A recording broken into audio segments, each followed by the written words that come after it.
putain, deux secondes, je m'habille.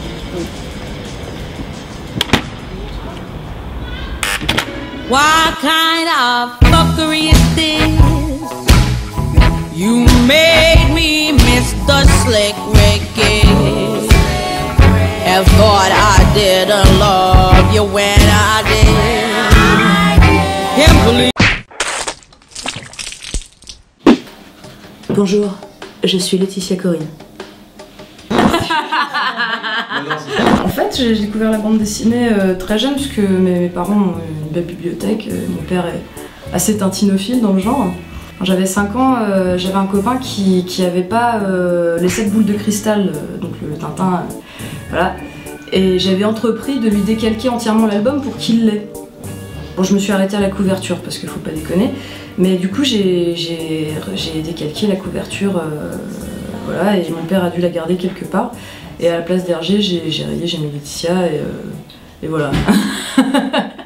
Donc j'ai choisi La Faute de Mars de Möbius. Déjà je trouve que le bouquin est super beau, puis Möbius c'est vraiment été un maître pour à peu près 99,9% des auteurs de bande dessinée, je pense. Hein. Mais en allant voir l'expo Möbius, je suis tombée sur un mur avec toute cette petite faune de Mars. Donc je crois que c'est tiré du Garage Hermétique, enfin, en tout cas c'est un spin-off. Bon, de toute façon Möbius c'est un maître pour beaucoup de monde, mais ce petit bouquin là c'est vraiment une petite merveille quoi.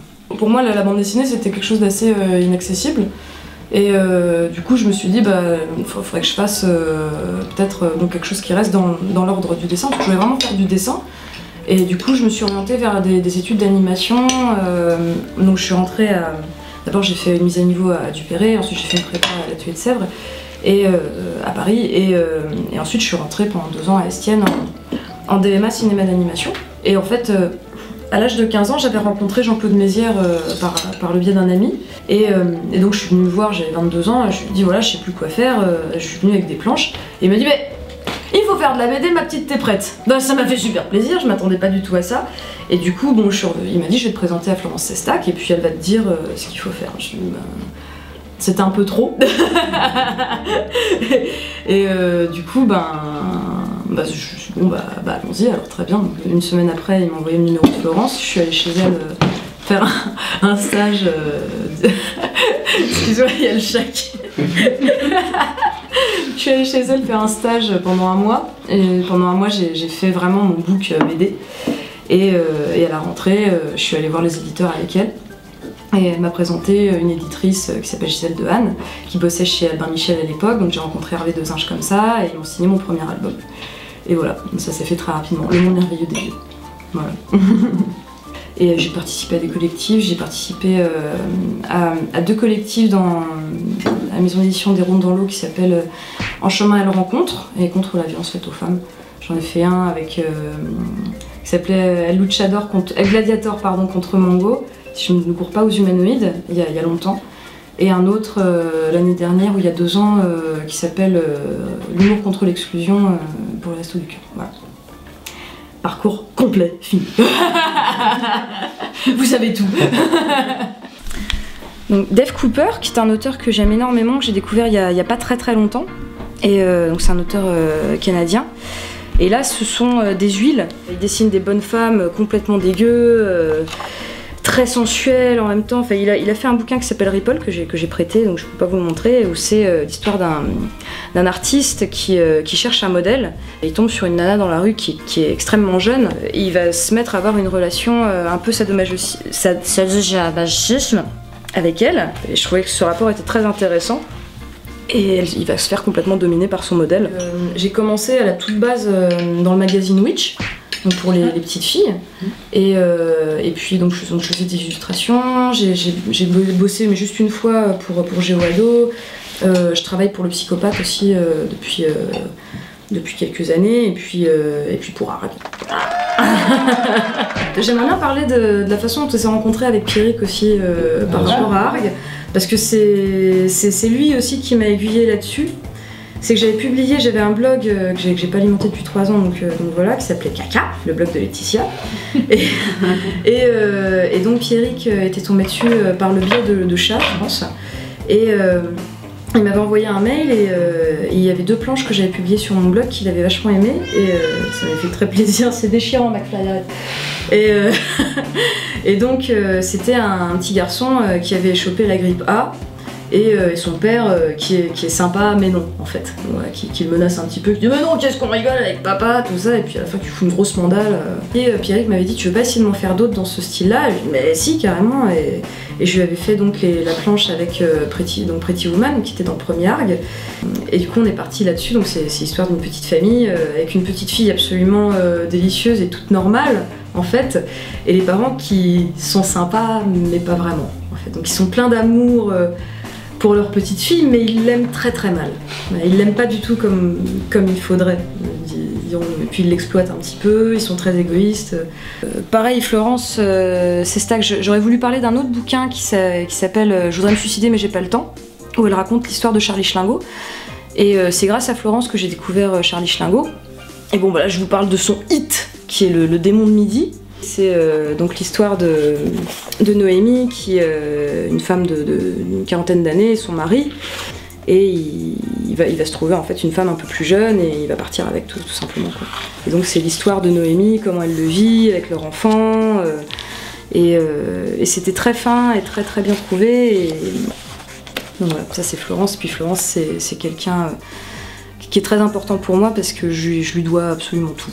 Voilà, avec Mézières, c'est 2 personnes qui font que je fais de la bande dessinée aujourd'hui, donc voilà, je pense qu'il faut parler d'eux. Je suis une grosse fan de Gottlieb, et ça j'ai découvert très très jeune, et Fluide glacial, j'ai lu beaucoup quand j'étais jeune, donc Goussens, Rollhomme c'est arrivé bien après, mais il m'a beaucoup influencé aussi. Edika, j'ai tous lu quand j'avais 13-14 ans, donc voilà, enfin j'étais un peu biberonnée à ça. Et puis ah oui, et puis il y a un truc aussi, c'est que mon père, ah oh, putain, enculé de chat, pardon, excusez-moi, il vient de me déchirer la jambe. Et oui voilà, et mon père traduit South Park depuis que j'ai 14 ans, et du coup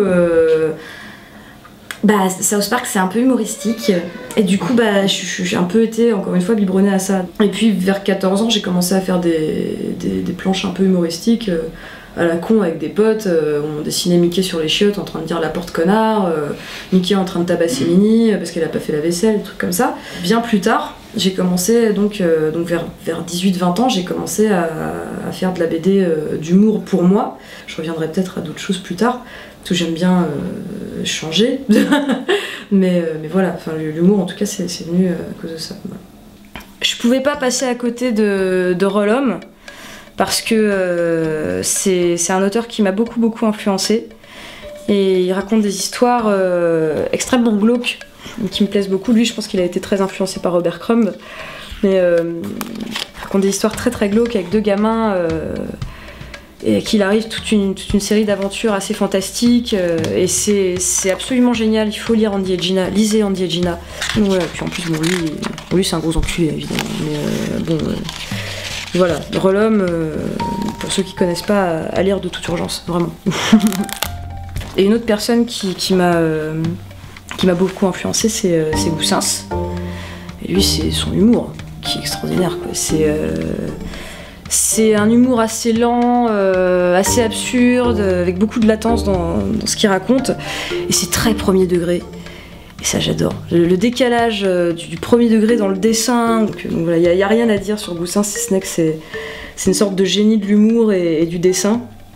Donc voilà, pareil, lisez Goussens, c'est très important. À côté de la BD, donc je fais du doublage, parce que mes 2 parents font du doublage, et donc je suis un peu tombée dedans aussi par la suite. Je fais de toutes petites choses, parce que ça reste secondaire par rapport à la bande dessinée. C'est pas évident, mais ça m'amuse énormément, quoi. C'est vraiment très très chouette. Et avec Pixel, de temps en temps, on fait du hentai.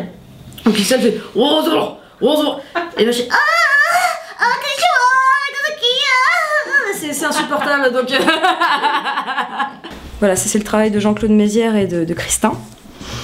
Et donc Mézières, c'est vraiment, c'est pareil, c'est à lui que je dois énormément de choses dans la bande dessinée. C'est lui qui m'a présenté Florence, c'est lui qui m'a suivi pendant toute mon adolescence sur mes bandes dessinées.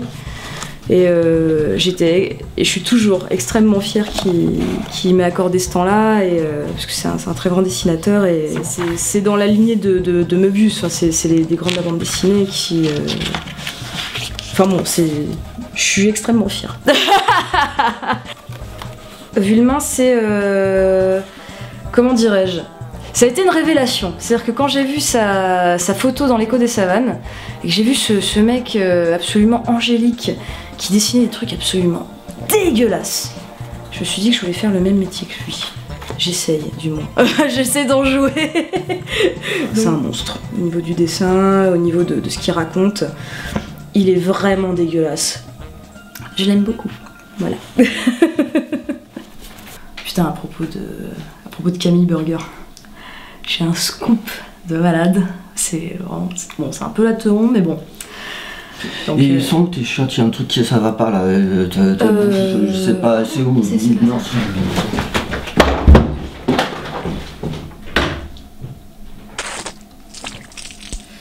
je crois que c'est le burger au chat qui est pas passé.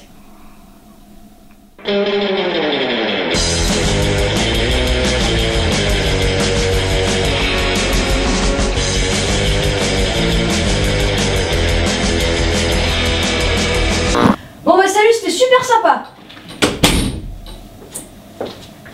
Ah putain. Oh mon dieu. Ils sont partis les connards. J'ai cru qu'ils partaient à jamais.